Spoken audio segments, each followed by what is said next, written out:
Bonjour à tous, on se retrouve pour une petite position de finale. C'est une étude en fait, hein, bien sûr, mais c'est quand même intéressant au niveau de la finale. Ici, pour bien comprendre ce qu'il faut rechercher dans cette position avec les blancs. Les blancs qui ont une pièce de retard, donc fou cavalier pion contre fou 2 cavaliers 1 pion, évidemment.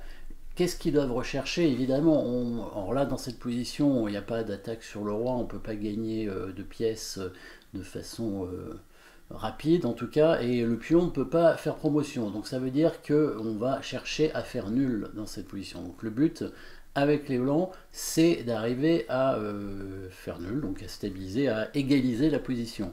Qu'est-ce qu'on va rechercher dans cette finale? Étant donné qu'on a une pièce de retard, hein, alors une pièce... S'il n'y a plus de pions chez l'adversaire, évidemment, ça ne peut pas suffire pour gagner. Hein. Roi cavalier contre roi ou roi fou contre roi, évidemment, c'est nul. Par contre, s'il y a deux pièces, si c'est fou cavalier, c'est gagnant. Par contre, deux cavaliers, c'est nul. Donc voilà ce qu'on peut rechercher avec les blancs. La finale, roi 2 cavaliers contre roi. Voilà. Donc, par contre, attention, roi 2 cavaliers contre roi et pion, ça peut être gagnant, hein, parce que si le cavalier arrive à bloquer le pion, mais l'idée, ça pourrait être tout simplement de donner toutes les pièces pour prendre le pion, des noirs évidemment, et surtout le fou aussi, hein, puisque s'il garde le fou, il va gagner. Un fou cavalier, même si c'est compliqué à gagner, c'est gagnant quand même. Donc, qu'est-ce qu'on va faire ici? On va rechercher, bien entendu, les coups forcés. Comme souvent, bon, il y a des coups, il y a des échecs de cavalier, de fou. Alors, le fou, il se sacrifie. Alors, on pourrait prendre le pion, hein, puisqu'on a dit qu'on pouvait...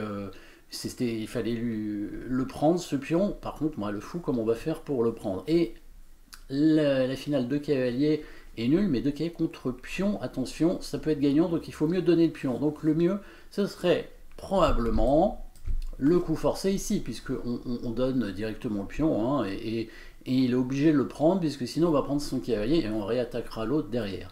Donc ces trois échecs, coup forcé, il est obligé de prendre le pion. Ce qui nous permet de prendre son pion à lui, donc déjà on a arrivé à faire deux choses intéressantes, hein, à la fois donner notre pion et prendre le sien.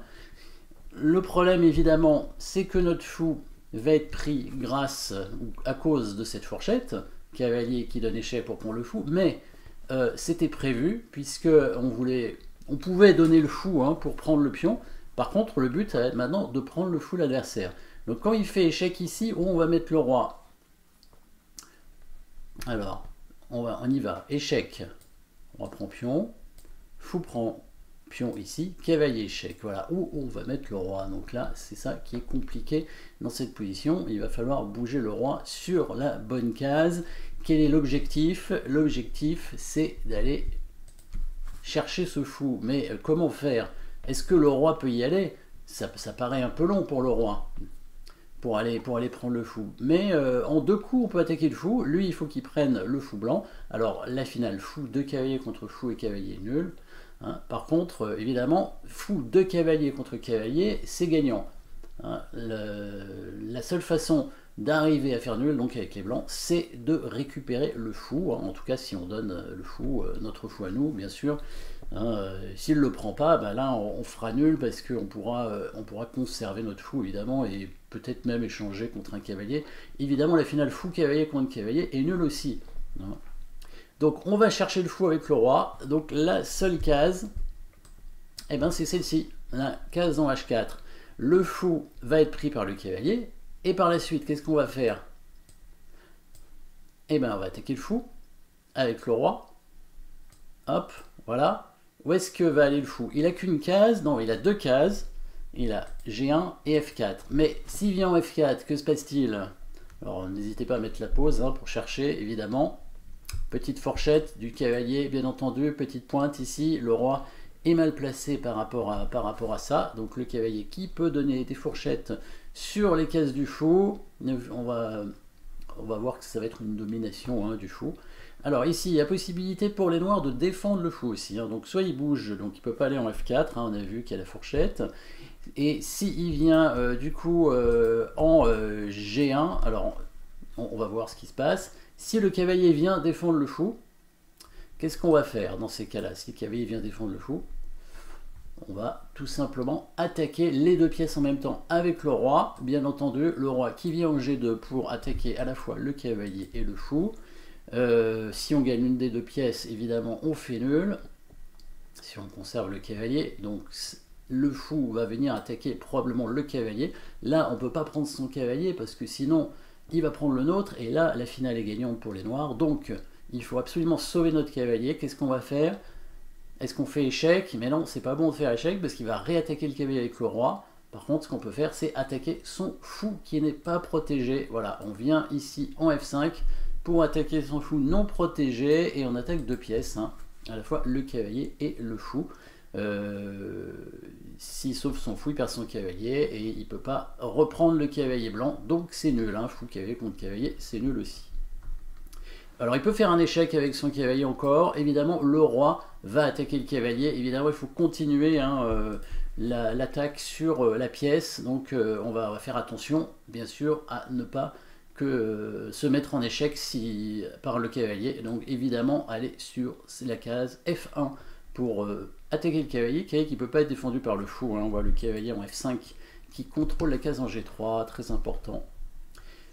Alors, dernière option pour les noirs ici, bien sûr, quand le roi vient attaquer le fou, c'est se mettre en G1. Hein, s'il vient en F4, on a dit qu'il y avait la fourchette. Et bien sûr, qu'est-ce qu'on fait ici? On continue l'attaque sur le fou avec le roi qui vient en G2 pour attaquer le fou. Et là, c'est la domination du fou, le fou qui est bloqué hein, sur ses diagonales, hein, les cavaliers et le roi même qui bloquent le fou. Donc ici, si le fou vient en E3, eh ben, échec, on prend le fou et la finale est nulle. Roi de cavalier contre roi, sans pion du tout, c'est nul. Et si le fou est en D4, que se passe-t-il? Qu'est-ce qu'on fait sur fou D4? Dernier coup à chercher, peut-être en mettant la pause par exemple. Eh ben, domination du fou. Le fou est bloqué à la fois sur cette diagonale, sur l'autre diagonale, sur l'autre encore ici. Donc toutes les diagonales sont bloquées. Il lui reste en fait que cette diagonale ici, avec seulement finalement la case en E3 disponible. Donc il suffirait avec le cavalier à la fois d'attaquer le fou et de contrôler la dernière case du fou. Voilà, vous avez bien sûr trouvé le coup, cavalier en F5 qui attaque le fou et qui contrôle cette case. Le fou qui est dominé, il ne peut plus éviter la prise du cavalier. Et au prochain coup, ce sera donc la finale, roi de cavalier contre roi, qui est nul parce que même si les noirs ont la possibilité de mater, les blancs ne sont pas obligés de se faire mater, évidemment. Hein. Donc à la fin, le roi blanc, il n'ira pas dans le coin pour se faire mater. Hein. Il n'y a pas de raison qu'on se fasse mater, c'est pas du tout forcé.